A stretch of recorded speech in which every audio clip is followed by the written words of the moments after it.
Galio being the secondary diver, regardless of whether it's a support Galio or a mid lane Galio. So it feels like the power level of Olaf is kind of tantamount to a trip giveaway. We'll bring him to the LCK studio. You'll bankroll all of it, and I'll just help you with the promotion. Finally have some exchanging going on in the top lane. Helper once again going low. Body slamming away, still holding onto that flash as best he can. Now has to burn it out, but MaRin's there to answer. Will come up with the solo kill for first blood. Is outplaying Helper in that top lane with his staple pick of Rumble. Just gonna go back to slow and steady. it wins the race, I'm told. On occasion. Maybe not if you're Jhin. Or if you're MaRin.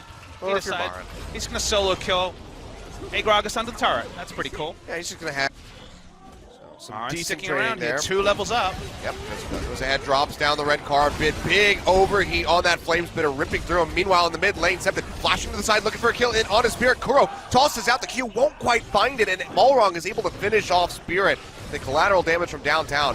MaRin going back in on a Helper. He goes forward with a body slam, gets a bit of damage in on the MaRin as he takes up that turret aggro, but still cannot find the kill. Yeah, sick at best, but at this point, it's severe problems for Everate because the item lead for this Rumble is going to spill over into other lanes. Already has soloed down first turret blood is in the bot lane. They catch Jhin. The play coming through, and with the Ignite thrown down, there's just no way for Kramer to keep himself alive, even with that heal, so he does fall. Now Kuro roaming his way in, dashes forward, looking for Ella, lands a taunt onto both he and Malrang. Play comes through, tosses out the Q, getting a lot of damage in the hook. It just means that Ella is sitting inside that whirlwind. He goes down, MaRin flashing forward, looking for a kill in onto Malrang, finds it, they'll follow up, take down Deul at the same time. And now it's just going to be Helper all on his lonesome with Kuro, very healthy to pick up this turret aggro. Shockwave comes through, Helper flashing away, trying to keep himself alive, but the taunt comes down, he falls.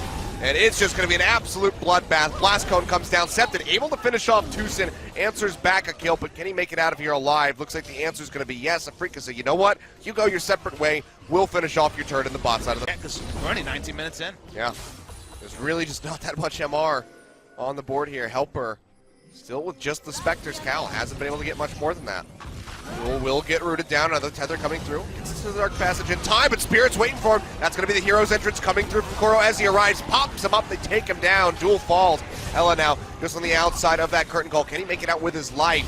That's going to be the whirlwind coming through on top of the root. He will fall off screen, and Spirit finds the kill. Now Cepted going low. Leandri's Torment ticking away at him. Gets the shield back in. Can't quite push forward for fear of that Flame Spirit. Body slam in. The collateral damage from downtown comes up with the kill. But can they make it out alive? Monster Q barely shorting on Cepted. Jukes back away from the dead. Every side of the map, and if MaRin's taking that many resources, he's not even unhappy to die. MaRin trying to stand up, he's just going to die. Yeah, he's just going to get taken out. Flash forward from Kramer, grenade, plus that last shot comes through. The crit takes him down. They get the turret. Very tanky now. Shockwave comes through though. MaRin maybe overstepping his boundaries. Has that. Zonia's coming through, and he's completely surrounded. He'll finally go down. Cepted coming up with that. He's losing health himself. Yeah, looks like Malrang's actually just losing HP there from that Thornmail. Goes down to about half HP. Taunt comes down, Cepted down to half as the curtain call shots just being fired off on the sidelines. Kuro, first one to fall in the fight. They actually find the kill onto him, and Ella. 4,000 health. Malrang may have to face check. It's probably going to be too late. Yeah, goes ahead. Justice Punch comes through from Kuro, gets the knock up. Curtain call. He stole it! That's going to be the equalizer. And yeah, the steal comes through from Cepted over the wall, finds it. Dashes to the side with the collateral damage straight into that dark passage to keep himself up. Meanwhile, MaRin, all on his lonesome, surrounded by 3 members. Chain of Corruption thrown out to delay, and he will go down as Cepted picks up the kill. Now Ella tossing up the death position. Even if he drops a ward, won't have much. 4,000 left onto the Baron. Can they find a second steal in the game? Cepted now joining in. That's going to be the equalizer coming down, trying to cut them off, trying to stop him. He got it! But Malrang comes up with a steal, flashes over the backside of the pit. The second steal for Everate. Winner. Used here by Kuro, wrapping around the sidelines. Malrang going low. The box gets dropped. The Helper just sitting in the front, trying to body block for the rest of his team, but he just gets chewed out immediately. And he will fall. Kuro comes up with a kill, and the rest of Everate still trying to make it out safely. Oh, baby, they want more. Coming around from the sideline. Spirit dashing forward, has the Ghost and Ragnarok up. Equalizer comes down, the Shockwave comes through, and it just rips right through Kramer. He falls down. Cepted still alive. Can he get the shield onto himself in time? The Leandri's actually not going to take him down, and it's a double kill over to Deul, finishing off Spirit. 3 members dead on the side. Control ward done. It was a really good Baron force by Afreeca. They should feel good about that. It was the right decision at the right time. But a steal comes through, and cruelly, it'll feel like they made a big mistake. Yeah, the reset's there, but even so, Spirit can't get there in time to try to get the Smite Steal away. Here we go, Helper was lonesome in the mid lane, not joining in with the squad yet. There's still plenty of wave clear here from the Freecs.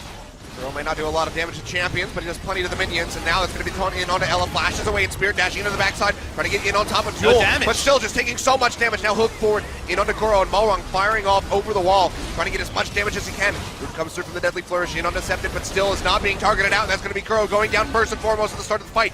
Curtain Call opened up, like trying to eat this one. 900 on the hit, flashes away, trying to get the lifesteal off the minions. Will pop himself back up, but Kuro dashes forward. The hook from Ella, not going to connect, and that's going to be the first kill coming through as Helper and Deul both go down. This could be the fight for the Afreeca. Freecs Cepted getting sniped out here by MaRin, who's perfectly healthy, goes into the zone, but still goes down. 3 members taken out, make that 4 as Ella falls, and it's just Malrang. All 4 seconds here on a Duel, 24 They're going to try for this though, Achilleos. They're going to try their damnedest. The minion wave now coming through. Malrang, the little wave clear he offers up is going to have to be rather impactful. Doesn't get a whole lot done here. Now they're in onto the Nexus turret. It's a Freecs. They might have just done this. 50-minute death timers might be enough. Yep, looks like they're going to do it. Insane turnaround. The one fight decided the game. Such a back and forth. 2 Baron Seals for Ever 8 winners, but despite it all, Afreeca, they find the one perfect fight for themselves, nearly get the ace, close out the game. They're going to take us to game number 3. How can there be any more turns of emotion in a single game than what we saw in game 2 of this series? Afreeca, elation at this point, but will soon be frustration over how they mismanaged their early advantage. Ever 8 thought they would have done the second Baron buff. We thought that would be the final dagger into the heart of the Afreeca Freecs, but at 50 minutes, you forget how long the death timers are. 4 members going down, even a Graves wave is not enough, and you can see Malrang and the rest of Ever 8 look stumped because they thought this was going to be a debut 2-0, and instead, it's going to be a 3rd game. All right, well, taking in the distance is Afreeca.